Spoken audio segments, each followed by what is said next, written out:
Why doesn't God seem to speak to people anymore as he did to Abraham? In parts of the Old Testament, he seemingly couldn't keep his mouth shut. He seemed to speak to Moses almost every day, but nobody hears a peep from him today, or if they do, we think they need psychiatric help. Did that in itself ever make you wonder whether those old stories might not be true? And I think it's better than the way it's being run. Hello, welcome to In Layman's Terms. This is Matthew Garnett. We're skipping our normal opening introduction because we've got just tons to get to. Going to start picking through Richard Dawkins' new book, Outgrowing God, a book specifically geared toward teenagers and converting them to atheism. Pretty interesting stuff going on here. But before we get to all of that, let me remind you to go to laymanstermsradio.com. Right off the top here, just want to remind you to go to laymanstermsradio.com and laymanstermsradio.org and donate to the Kenya Well Project. $5, $10, or $15 for our Kenya Well Project. If we do that, everyone who listens to the podcast, if we did that for a month, maybe two, we'd have this thing covered. All we got to raise is $30,000. It's very simple. We're not a huge podcast, but we've got enough people listening that if everybody did that, we'd have this thing covered quite easily. And the other way you can donate as well is a one-time $50 donation to our GoFundMe. So you can go also to laymanstermsradio.org, click on our GoFundMe, and we can get this well funded. I talk about it every week about how important this is that we get it done. We're going to plug away at it. We're going to chip away at it, and we're going to try to make it happen. That's something that makes me feel good about me, in a sense, about doing this podcast, because I'm not trying to do this to get famous, which is kind of my nature. I have to fight that temptation, and I thought, what a better way to fight that temptation of trying to get famous than trying to get this thing funded in a way, or anybody that might want to give me money, just funnel that to something that's much more worthwhile than me, because I make plenty of money. I live like a king here in America, no problems at all, no worries really at all, compared to these poor children who have to go to rivers and streams in Kenya to gather water so they can get through a school day. That's nonsense. That shouldn't be going on. So we hope that you will give to the Kenya Well Project in that way. It doesn't take much. It doesn't take much sacrifice, and that's how we set it up. And the money's coming in. The money's coming in. So we hope you'll be a part of that. Also, welcome to everyone listening on KNNA The Cross in Nebraska. Thank you to Steve Kozar for including us there. Plenty of resources. I do the apologetic stuff, the postmodern stuff, the atheist stuff. That's kind of my gig there. But there's plenty of resources. Really, the thrust of that is just really exploring North American Christianity and trying to ferret out the fakes and warn you about them. And that's a great resource for you. So check out the messedupchurch.com. Also, welcome to everyone listening in Nebraska on KNNA The Cross. Thank you to Pastor Poppy and everyone who has included us there. We're really very proud to be a part of KNNA The Cross in Nebraska. So if you're listening on KNNA The Cross or their app, welcome aboard. Welcome to In Layman's Terms. Okay, we've got a lot to get to. I don't want to really gild the lily at all here. We've got Richard Dawkins pretty much at his worst. Sometimes I think that Richard Dawkins is actually a theist, maybe even a Christian, because everything he puts out is so, in my estimation, utterly ridiculous and not very well thought through that I just simply don't see how anybody could be convinced by it who is spending any amount of time thinking about these things. But obviously people are, and are attracted to his arguments, but we're going to start to pick them apart. Hopefully, I could see how maybe a teenager, maybe a completely uninformed teenager who would even be thinking about these things might be convinced by these arguments because they just have no other point of reference. But we're going to just start picking through this. We might spend a couple weeks on it. We might spend 3 weeks on it. Just depends on when I get sick of just completely, because you can just, the opening chapters, I just picked one and just started going through it, and that's basically what we're going to do today and get as far as we can and show you that the way Richard Dawkins approaches this is really no better than any fundamentalist Christian who says, well, because God says so, and God doesn't need a defense, and these sorts of things that some fundamentalist Christians tend to say when it comes to defending Christianity. So that's what we're going to deal with it, and you'll see exactly what I'm talking about. It's so obvious where Dawkins is going with this, how he treats it. He doesn't treat it with any amount of seriousness whatsoever. He hasn't studied the major scholars on Christianity. He just takes it's a complete straw man. That's what the new atheism is, and that's what we've always said, and that's what it continues to be. They take the worst arguments possible and, proceed to dismantle those terrible arguments and pretend like they've won some grand victory over the arguments that Christianity wants to put forth. Okay, we're going to get to it right now, so here we go. I won't spend long on the Old Testament.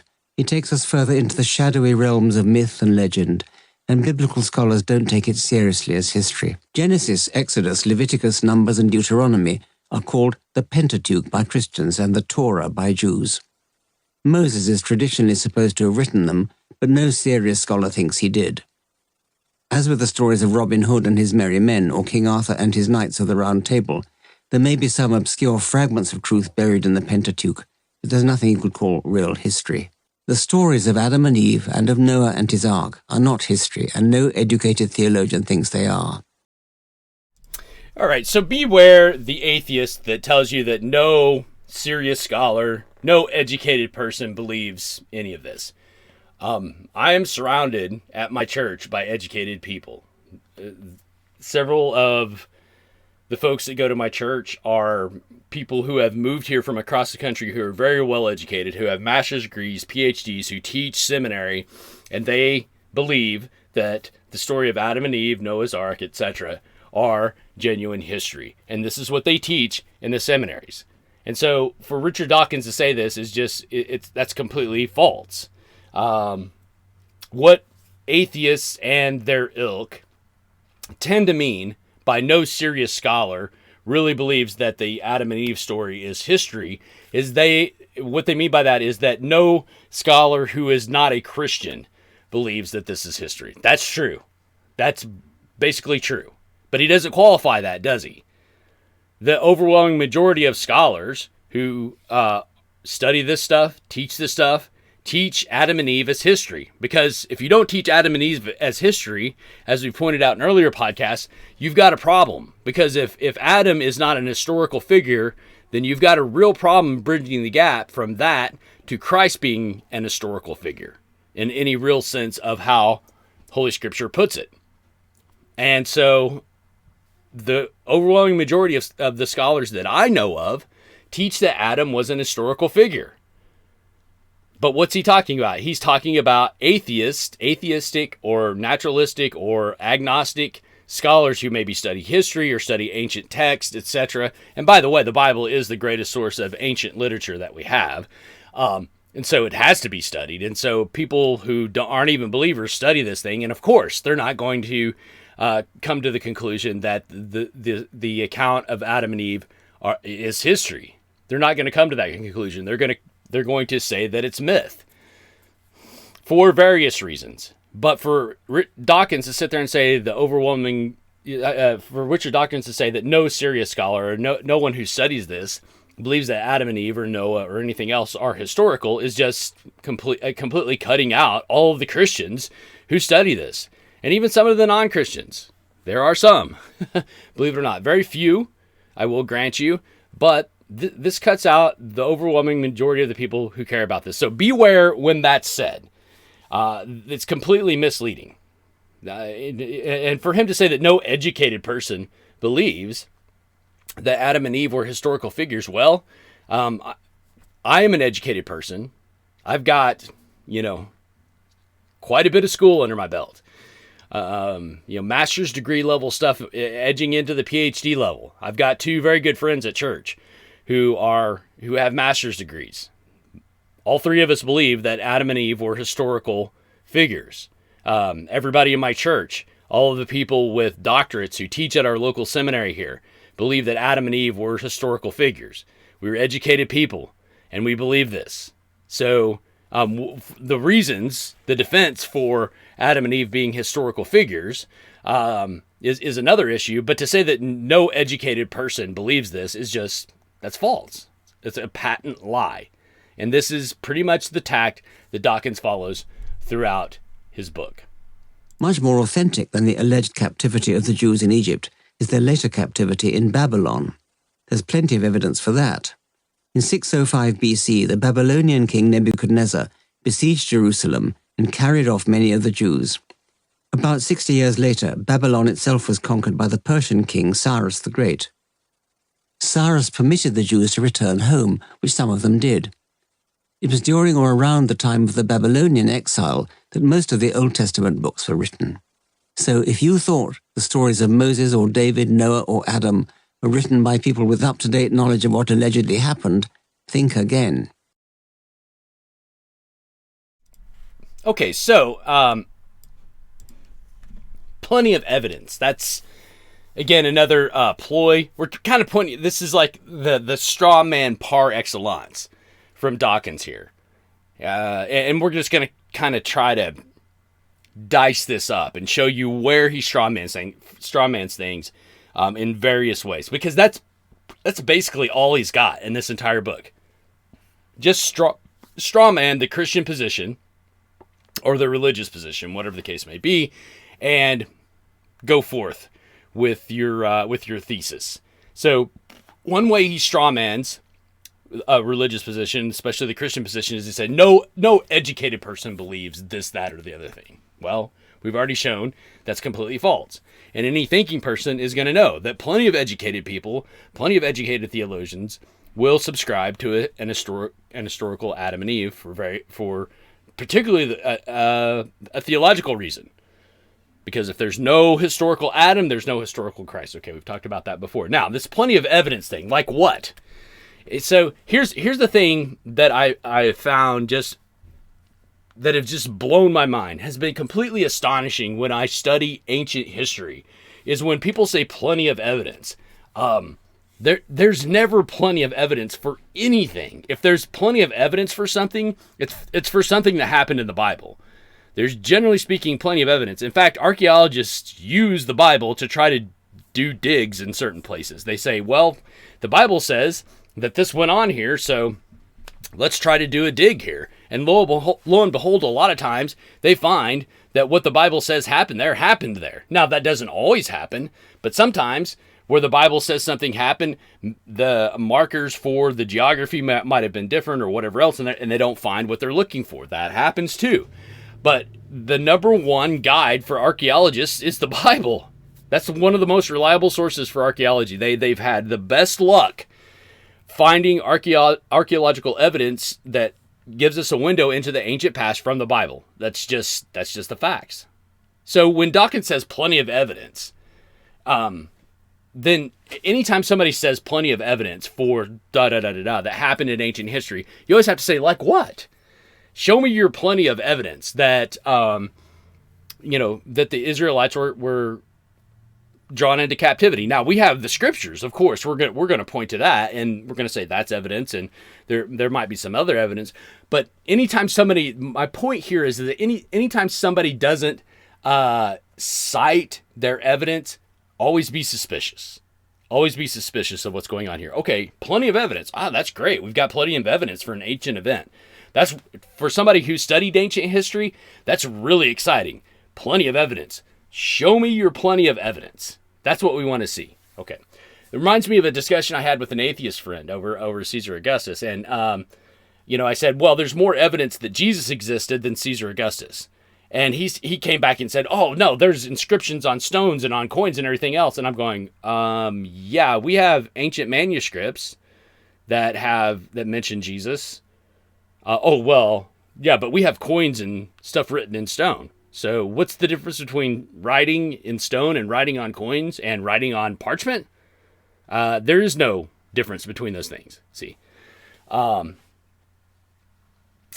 evidence that the Jewish history was genuine is more abundant than the fact of their Babylonian Syrian captivity. The notion that the early Old Testament, i.e. the Pentateuch, was written during the Babylonian and Syrian captivity is very thin.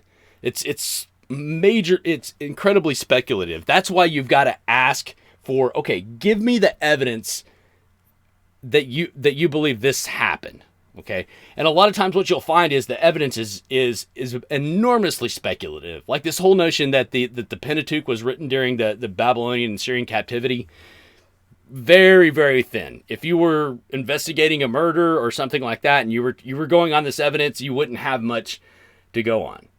It's really only based. Here's the thing that I found astonishing, especially as I studied at Claremont, is that you would make these grand claims like the Pentateuch was written during the Babylonian captivity or the Syrian captivity, and they say, and here's how we know this, and they give you the evidence, and you go, that's how we know that? That sounds pretty thin to me. Really, in all honesty, it's only based on the notion that certain learned Jews wrote these things to help them get through the captivity. That's all. That is the only reason why scholars believe that the Pentateuch and several of the books of the Old Testament were written during these captivities, was because scholars speculate that certain learned Jews wrote these things to help Jews get through these captivities. That's what they say, right? And if you begin with the presupposition that this is all myth, that none of this is history, then you have to come up with some sort of motivation and reason why these books were written and when they were written. Okay, there's just no other real way to date these things. And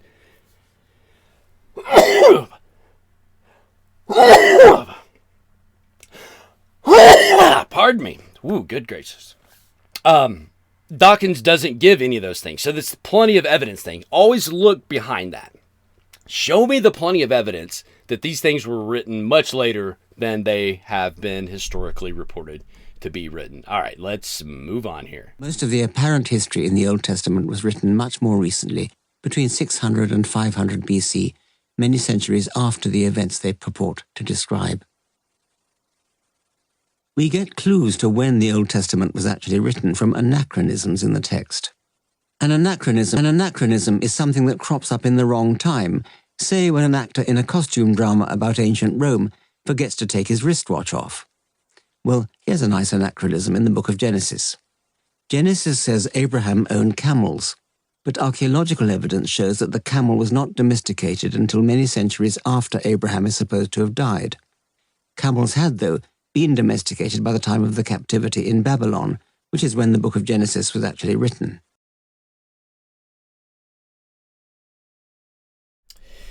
All right, so this is... I think I have yet to catch Dawkins in an out-and-out lie, but this is an out-and-out lie. Here we go. From Wikipedia, and I checked on this because I thought, well, Wikipedia can be wrong. We can't always trust Wikipedia, but I kind of did some background research on Wikipedia. Dawkins made me do background research on Wikipedia because they're talking about the domestication of camels. All right, humans may have first domesticated camels in Somalia and southern Arabia around 3000 BC. By the way, that's the precise area that Abraham would have been in that time. And back-trained camels in Central Asia around 2500 BC. And the person who made this Wikipedia post, whoever's interested in the domestication of camels, is really committed to the project because he cited 5 sources for this. He says Martin Hyde's 2010 work on the domestication of the camel tentatively concludes that humans had domesticated the back-trained camel by at least the middle of the 3rd millennium, 3000 BC. I think that's right, 4000 BC. Yeah, 4000, 3000 BC. Somewhere in the east of the Zagros Mountains, with the practice then moving into Mesopotamia. Hyde suggests that the mention of camels in patriarchal narratives, i.e. the Bible, may refer, at least in some places, to the back-trained camel.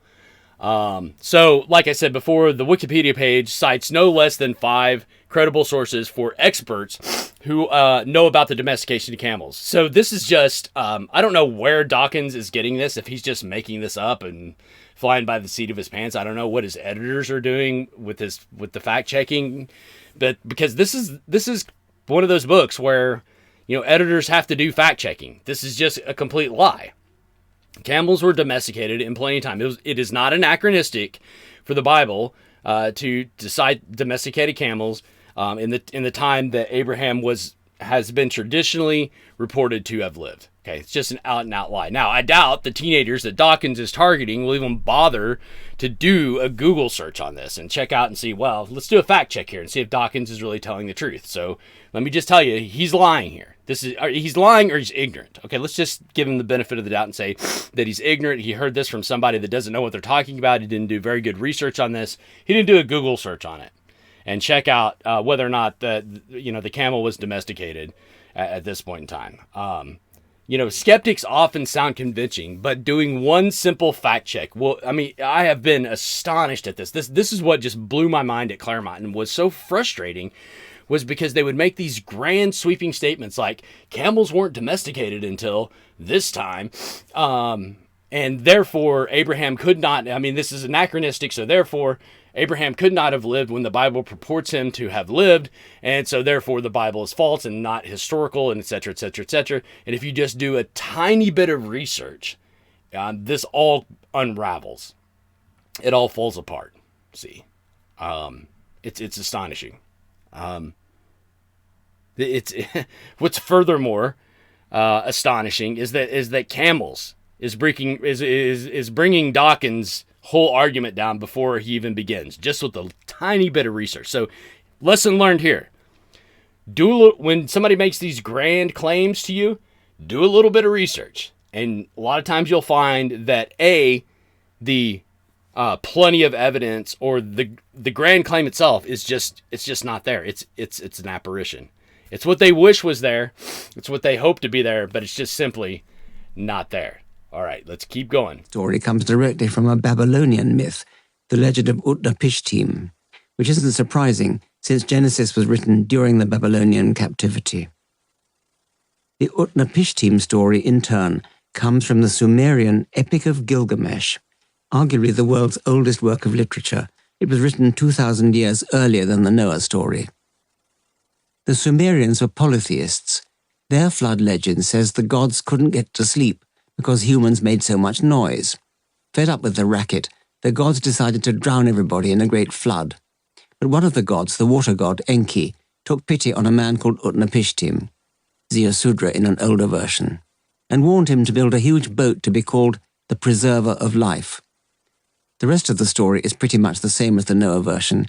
Animals of every kind taken on board, a dove, a swallow, and a raven released from the ark to see if there was any land coming up, and so on, including the spectacular rainbow finish.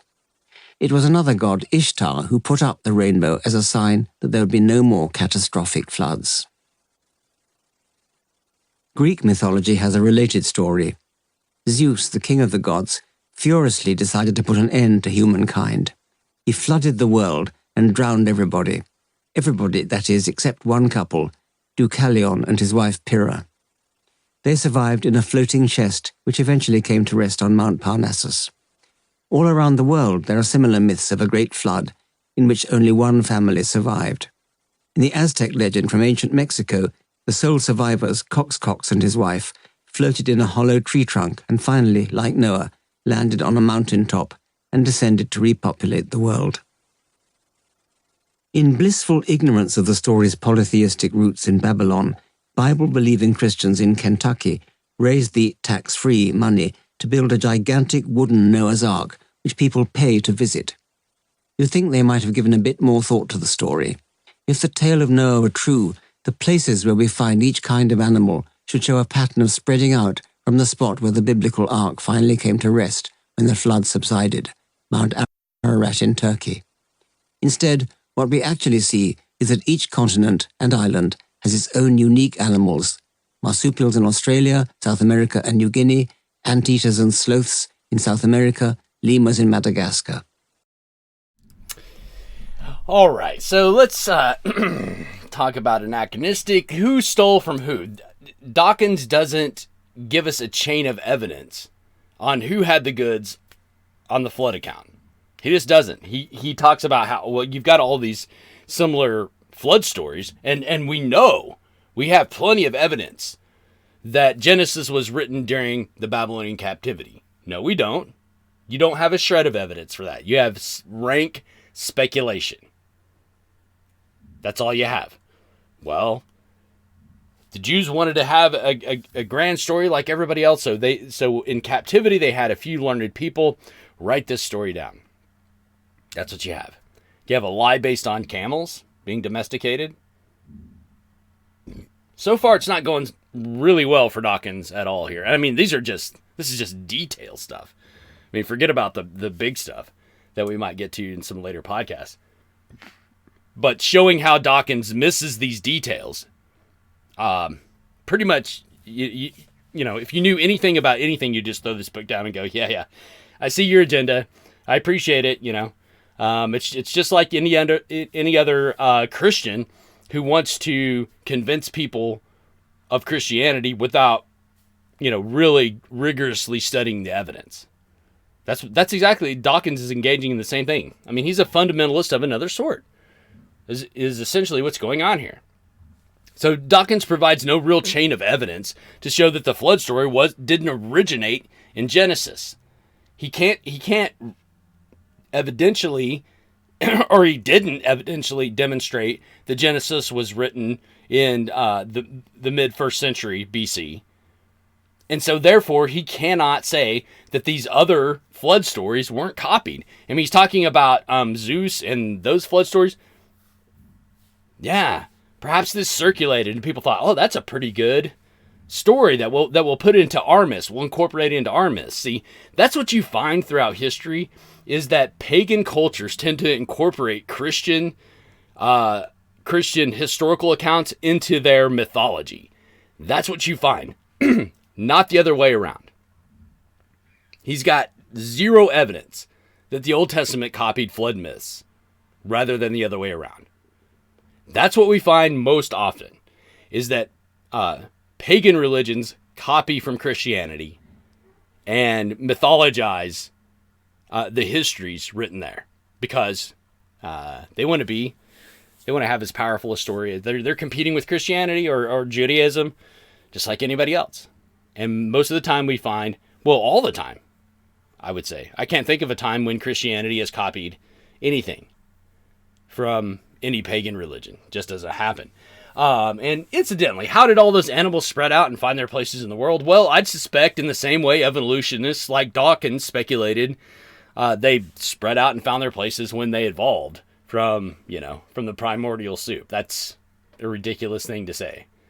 That statement didn't even give me pause. I was kind of like, well, if you're talking about the primordial soup, Dawkins, Richard, my friend, I mean, at some point, some organism had to emerge and then they all spread out throughout the world. Well, what's the difference between that and when Noah's Ark landed and they all spread out from there? There's really no difference. I don't really see how that's even a point. And Dawkins is kind of all over the place in this clip anyway. So let's see if we can get something more substantial here. But they aren't history. Unfortunately, many uneducated people, especially in America and the Islamic world, think they are. All peoples have myths. The two I've just been talking about are Jewish myths, which have become extremely well known throughout the world, simply because they happen to be gathered into the sacred canons of Judaism, Christianity, and Islam. It's seldom clear how an ancient myth got started. Perhaps there was an original story about something that did actually happen, say a daring deed by some local hero like Achilles or Robin Hood. Maybe an imaginative storyteller entertained people round the campfire with a yarn which might have been either a garbled version of something that once happened or a piece of fiction made up just for fun, perhaps like the tale of Sinbad the Sailor. Such a storyteller might make use of characters from earlier myths that would have been already known to his audience, figures like Hercules, Achilles, Apollo, Theseus, or coming up to our own time like Brer Rabbit or Superman or Spider-Man. What's more, the storyteller might not have thought of his stories as pure fiction for entertainment. He might have intended them as moral tales, like Jesus' parable of the Good Samaritan, or like Aesop's fables. Myths often have a dreamlike quality, and sometimes the original inventor of the story may have been recounting a dream. Throughout history, lots of people have believed their dreams were filled with meaning. Dreams have been thought to foretell the future. Australian Aborigines trace their mythology from a mysterious dawn age in the ancestral past, which they call the dream time.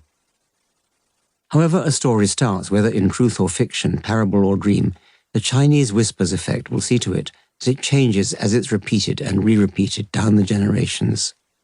Noble deeds become exaggerated, eventually often to superhuman levels. Sometimes the names get altered, as when the Utnapishtim character in the Sumerian legend became the Noah character in the Hebrew retelling. All kinds of details change. Successive storytellers improve the story, changing details to make it funnier, or to make it fit with their previous beliefs or wishful thinking, or simply to make events in the story more typical of an already well-loved character. So by the time the story is finally written down, little of the original survives. It's become a myth. The development of a myth can be very rapid, as we know from those fascinating cases that have started in our own time, so that we've actually been able to watch their birth and development. There are many myths about Elvis Presley being seen alive, which might make you think twice about the similar stories of Jesus' resurrection. My favourite example of a modern myth is the cargo cults of New Guinea and various Melanesian islands in the Pacific. During the Second World War, many islands were occupied by Japanese, American, British or Australian troops. These military outposts were richly supplied with goods, food, fridges, radios, telephones, cars and so on. Something similar had been going on since the 19th century with supplies brought in for colonial administrators, missionaries and so on. But the scale of the wartime deliveries especially dazzled the islanders. No foreigner was ever seen growing crops or making cars or fridges or doing almost anything useful, and yet those wonderful things kept arriving, dropping out of the sky, literally out of the sky during the war, because they came in big cargo planes. It seemed obvious to the islanders that all that lovely cargo must come from the gods or from the ancestors who were worshipped as gods. And since the invaders never did any useful work to get stuff, the things they did do must be religious ceremonies. They must be designed to please the cargo gods and persuade them to rain yet more cargo down from heaven. So the islanders tried to imitate these ceremonies, thinking this would please the cargo gods. How did they do that? Well, it was clear that the airport must be some kind of sacred holy place, because that's where the cargo planes homed in. So the islanders decided to make their own airport in a forest clearing, complete with dummy control tower, dummy radio masts, and dummy planes on the dummy runway. After the war, when the military outposts had departed and the cargo stopped arriving from the sky, the islanders hoped for a second coming. They redoubled their efforts to please the cargo gods and bring back the lost but remembered age of glorious plenty. Cargo cults sprang up dozens of times independently on lots of islands widely separated from each other. Some of them are still going strong. On the island of Tanna, Vanuatu, the related cult of John Frum still exists. John Frum is a mythical, messiah-like figure who, the islanders believe, will one day return to take care of his people, like Jesus. An American soldier known as John Frum America. In American English, from sounds like from, rhyming with come. Another version of the cult worships Tom Navy. In each case, the name may be grafted onto a personality derived from an older, tribal god, just as when Utnapishtim became Noah. Yet another cult, also on Tanna, worships Prince Philip as a god. Not exactly cargo in this case, but a tall, handsome naval officer who must have looked pretty dazzling in his white uniform and sufficiently godlike to be cheered by crowds wherever he went. That seems to have kick-started the Chinese whispers process. The Prince Philip myth has grown ever since 1974 when he visited the island, and some inhabitants are still, in 2018, looking forward to his second coming. These modern religious cults give us a good idea of how easily myths can arise. Perhaps you've seen Monty Python's film Life of Brian. The hero Brian is, unfortunately, mistaken for the Messiah. Running frantically away from the adoring crowds, he drops a gourd and also loses one of his sandals. Almost immediately there is a schism, with the worshippers splitting into two rival groups.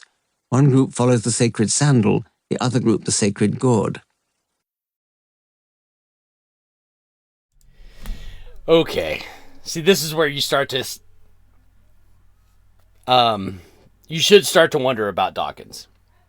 You've got a equivocation of Christianity and the cargo cults to Life of Brian, Monty Python. Look, even when I wasn't a believer and I was studying these things, we took this stuff a lot more seriously than Dawkins is taking it. This is what turned me off to the new atheism. You're not talking about a cargo cult. You're not talking about something like Life of Brian. You're talking about something happened in the 1st century AD that spawned a worldwide religion which dominates the planet at this point. And for you to equivocate that to something like the cargo cults or Monty Python, you're not taking the material seriously. See, this is one thing I appreciate about Bart Ehrman. At least he takes the material seriously. Dawkins does not. There are no adherents to John Frum and the cargo cults who have advanced degrees, who are setting up colleges and seminaries to study this. I mean, this is the straw man, and this is the biggest one that some scholars try to perpetrate in order to make Christianity look like it's just completely ridiculous, like it's a Monty Python film. And when Dawkins, if that's the seriousness with which Dawkins is taking Christianity, it's nothing but a Monty Python film. He's not even worth considering. Even if you're not a believer, if you want both sides of the story, Dawkins is not the man to go to. And yet, he's geared this book towards teenagers who don't tend to question a whole lot. This is why I teach my teenagers about what's out there in my Bible class. What people are going to try to do to dissuade them from being Christians. They're going to do nonsense like compare the Christian religion to a Monty Python film.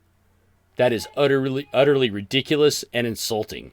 That just demonstrates the fact that Dawkins doesn't have any time to actually study the scholarship, the history, and take it seriously and make a cogent argument against it. He's just going to straw man it and pretend like, why would you even consider these things? That's to me. Never has been. Even when I was not a believer and I was looking to become an atheist. Richard Dawkins was the one who convinced me not to become an atheist, because when I looked at his arguments, I'm like, this is no better than Christian fundamentalism. They don't provide any evidence. They don't take the other side's arguments seriously. And that's not what I'm looking for. That's not what I'm looking for at all. All right, let's move on. So is the story of Noah. And the very same people think the scriptures are our best guide on how to be good. All these devout people think God himself is a supremely good role model. Here's another story, a very upsetting one, also about God testing somebody to see whether he really loved God. Imagine that, when you were a child, your father woke you one morning and said, "It's a fine day, how would you like to come with me for a walk in the country?" You might quite fancy the idea. So off you go for a nice day together. After a while, your father stops to gather wood. He piles it up, and you help him because you enjoy bonfires. But now, when the bonfire is ready to light, something terrible happens. Utterly unexpected. Your father seizes you, throws you on top of the pile of wood, and ties you down so you can't move. You scream with horror. Is he going to roast you on top of the bonfire? It gets worse. Your father produces a knife, raises it above his head, and you are now in no doubt your father is about to run his knife through you. He's going to kill you and then set fire to your body. Your own father, the father who told you bedtime stories when you were little, told you the names of flowers and birds, your dear father who gave you presents, comforted you when you were afraid of the dark. How could this be happening? Suddenly he stops. He looks up at the sky with a strange expression on his face, as though carrying on a conversation with himself in his head. He puts away the knife, unties you, and tries to explain what has happened, but you are so paralyzed with horror and fear that you can scarcely hear his words. Eventually he makes you understand it was all God's doing. God had ordered your father to kill you and offer you up as a burnt sacrifice, but it turned out to be just a tease, a test of your father's loyalty to God. Your father had to prove to God that he loved God so much that he was even prepared to kill you if God ordered him to do so. He had to prove to God that he loved God even more than he loved his own dear child. As soon as God saw that your father was really prepared to go through with it, God intervened just, "Gotcha, April Fool! I didn't really mean it." Yes, it was a good joke, wasn't it? Is it possible to imagine a worse trick to play on someone? A trick calculated to scar a child for life and poison a father-child relationship forever? But that's exactly what the Bible says God did. Read the whole story in Genesis chapter 22. The father was Abraham, the child was his son Isaac. All right, let's take Dawkins' advice and read the whole story in Genesis 22. After these things, God tested Abraham and said to him, "Abraham," and he said, "Here am I." He said, "Take your son, your only son Isaac, whom you love, and go to the land of Moriah and offer him there as a burnt offering on one of the mountains of which I shall tell you." So Abraham rose early in the morning, saddled his donkey, and took 2 of his young men with him and his son Isaac. And he cut the wood for the burnt offering, and rose and went to the place of which God had told him. On the 3rd day, Abraham lifted up his eyes and saw the place from afar. Then Abraham said to his young men, "Stay here with the donkey. I and the boy will go over there and worship and come again to you." Notice that.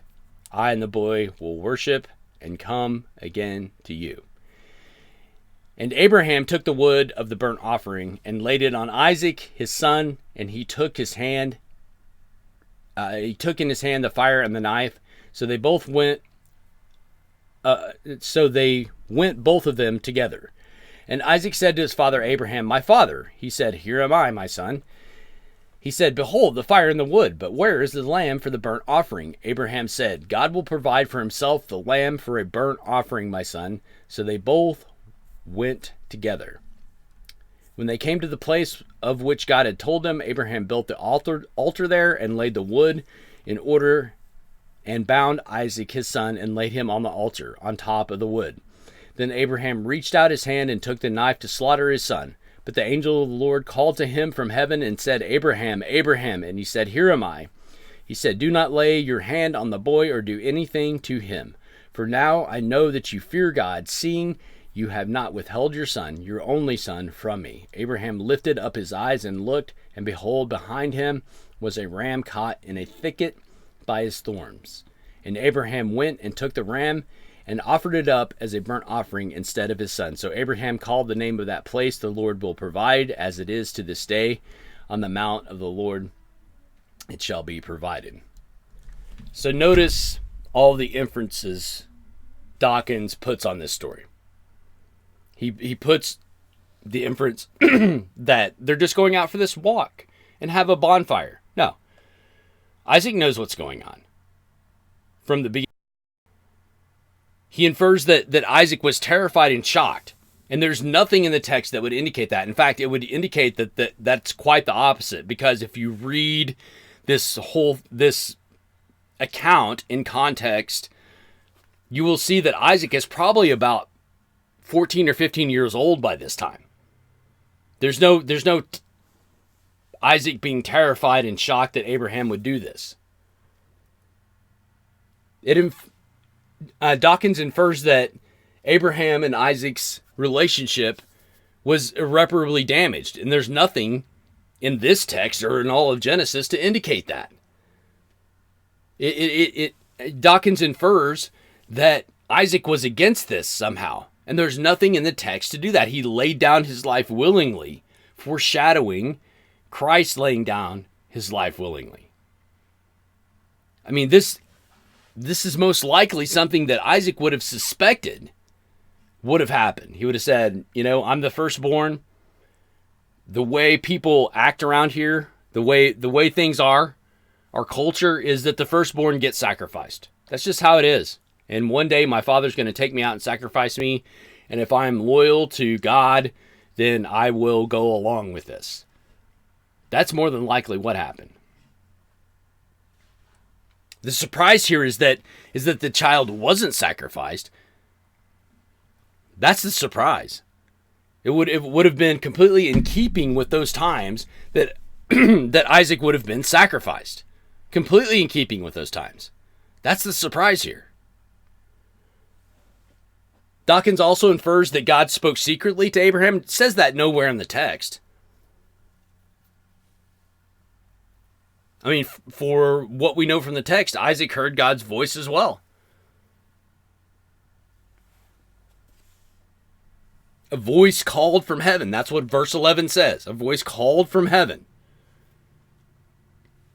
See, Dawkins, as much as he wants to appeal to reason, he's actually appealing to a postmodern reading of this text. He's deconstructing this in order to support his narrative. Recall how to deconstruct a text. Right, you find the binary opposites. You identify the privileged binary, identify the oppressed binary, invert the binaries, dissolve the binaries to deconstruct the text. Well, this is what Dawkins does with it, to show how horrifically immoral the Bible is. He identifies God and Abraham as the privileged binaries and Isaac as the oppressed. Instead of having the text showcase Abraham's faith and God's merciful nature, as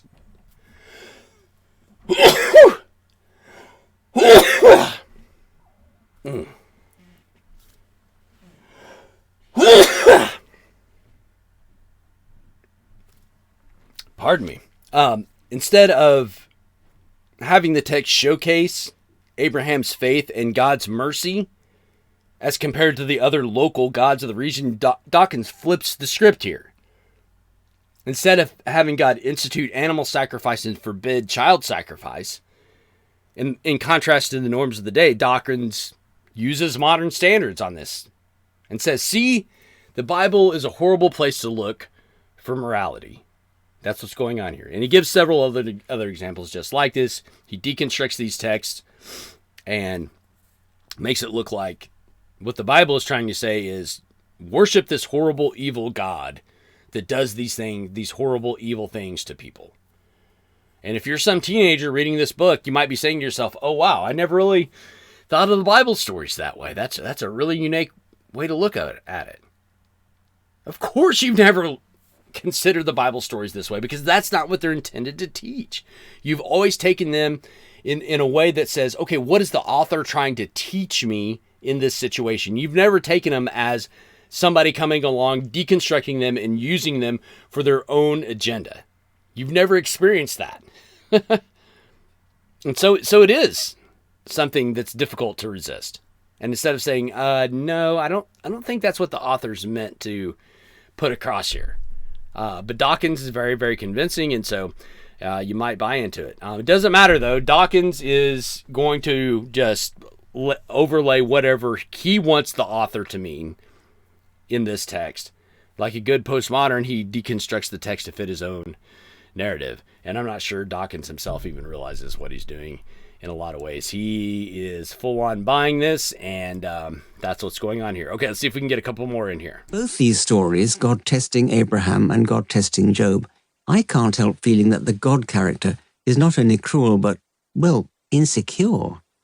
It's as though God is like a jealous wife in a novel who's so uncertain of her husband's fidelity that she deliberately tries to trap him in unfaithfulness, persuades an attractive woman friend perhaps to tempt him, just to prove to herself that he'll remain loyal to her.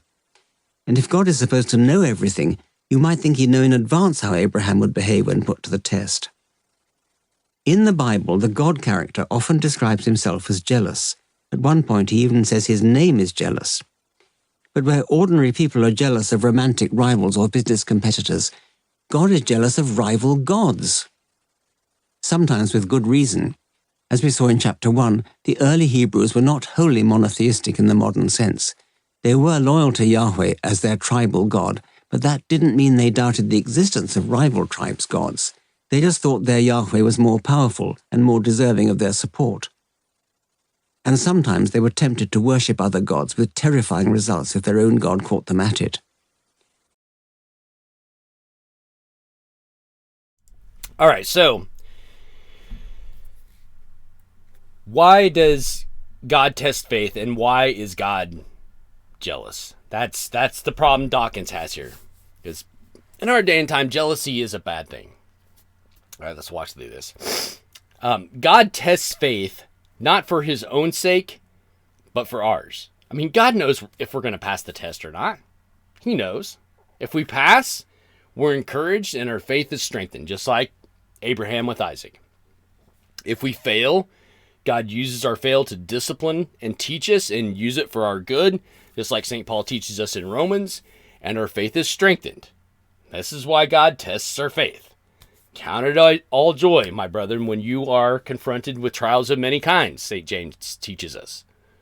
Because when our faith is tested, it's for our benefit. It's not for God's benefit. You know, if Dawkins had talked to a Christian maybe about this and say, why does God test faith? You know, he needs to be assured somehow that people's faith is, and Christian, any normal Christian who knows anything would have said, God doesn't test our faith for his own benefit. He tests our faith for our benefit. And he would have said just what I said there. Anyway, either way, our faith is strengthened. So now, why is God jealous? My question to Dawkins on this point, and again, I would love to debate these guys. And that's the thing, is that's why they don't debate a lot of times. I mean, Christopher Hitchens debated a lot. And he was probably the most fun to watch. But at the same time, most of the time, Christopher Hitchens got trashed. He just did. The best he could come up with was ad hominem attacks laced with all kind of value-laden language, which he couldn't support. And when people called him out on that, he just, he was the most flamboyant of them. And right, but Sam Harris does not debate Christians very often. He debated William Lane Craig and got his hind parts handed to him, and you don't see much else other than that. But I would love to debate Richard Dawkins, because here's the question I would ask to Dawkins on this whole jealousy issue. I would say, wouldn't you be jealous if your wife was sleeping around with another man? And if he said no, then I would just say, well, then you don't really love your wife. Plain and simple. If he said yes, then I'd be like, so what's your problem with God being jealous? See, he just entrapped himself. He's just completely painted himself into a corner. Because if you love someone and they're being unfaithful to you, that should upset you. That should make you jealous. That's exactly what the scriptures are talking about. The same thing is true with God. If you love someone and you're not angry or jealous when that person is unfaithful to you, you don't really love that person. Dawkins doesn't know the difference between being jealous, having someone else who as a spouse, and someone else coming along trying to take that spouse, versus covetousness, which is somebody who's trying to take somebody else's spouse. Okay, that's covetousness. See, Israel was God's people. We're described in the New Testament as the bride of Christ. And when we're unfaithful, God loves us. He should be jealous. Right? Dawkins doesn't have a clue on this issue. He doesn't know what it means in the ancient Near East to go after other gods. What it means to go after other gods is, the best analogy I could give you is to be like the Nazis. Going after other gods is like being like Nazis, being barbaric, ancient, unlearned, uneducated people. It's on par with the Nazis. So imagine a bunch of Nazis running around. The only group of people that aren't Nazis are the Jews. Ironic, right? So going after other gods, you see, that's the thing you got to get your mind around, is in the ancient Near East, going after other gods isn't just, we're going to go, worship this other deity and we're all going to live nice and tranquil lives. No. Going after other gods meant you adopted an ideology and a worldview just like it does today. Doesn't mean anything more or anything less. Dawkins is quick to condemn Islamicism, which I would stand arm in arm with him on, and say that is going after other gods, where it is perfectly within that religion's right to destroy and kill people with gigantic commercial airliners. That's what it means to go after other gods today. That's what it means to go after other gods in the Old Testament. Dawkins doesn't get that. He has no clue about that. So, at any rate, let me give one last illustration here, and we'll keep covering this because I think we need to keep picking this apart. But imagine this: I like that movie Inglourious Bastards. Now it's rated R. Wouldn't recommend it for the children. But what's interesting about it is if you didn't know what the Nazis were about in that film, you wouldn't. I mean, if you just wipe your mind clean of all history and you didn't know what the Nazis were about, you would wonder why these people were going around terrorizing these poor Nazis and beating them with baseball bats and blowing up their movies and et cetera, et cetera. Why do they hate these Nazis so much? See, if you didn't know any better, you would think, that these people going around torturing and killing Nazis are really the bad guys, maybe. That's kind of what happens to the Old Testament, I think, is we don't realize what going after other gods means. And we think, oh, well, because God commands and is jealous of going after other gods and says not to, and in fact takes physical military action to eradicate those who worship other gods. Well, he just must be this terrible, evil God that is jealous and just wants to wipe everybody else off the face of the earth who doesn't worship him. No, that's not what's going on at all. God acts righteously. And to go after other gods, like we said before, is something a lot more than what Dawkins is putting forth here. Okay, so we're going to leave it off there. I've got more of this to go for sure. And we'll keep picking through it because it's just so much fun to just trash Dawkins here. He's awful. Anybody that would listen to him with any amount of seriousness, that's maybe why he's going after teenagers. He's just not having a lot of success convincing any adults that this is serious stuff. I don't know. It's just terrible and bad, and just doesn't put together any cogent arguments. But it's good for us to go over this because this is going to help us to strengthen our faith against this sort of thing, and to understand that really there's no argument here. Okay, anyway, thanks again for listening. Thank you for everyone on KNNA, the Cross in Nebraska. Thank you to Steve Kozar and the messedupchurch.com for having us. Please go to laymanstermsradio.org and donate to the Kenny Well Project. We'll see you next week.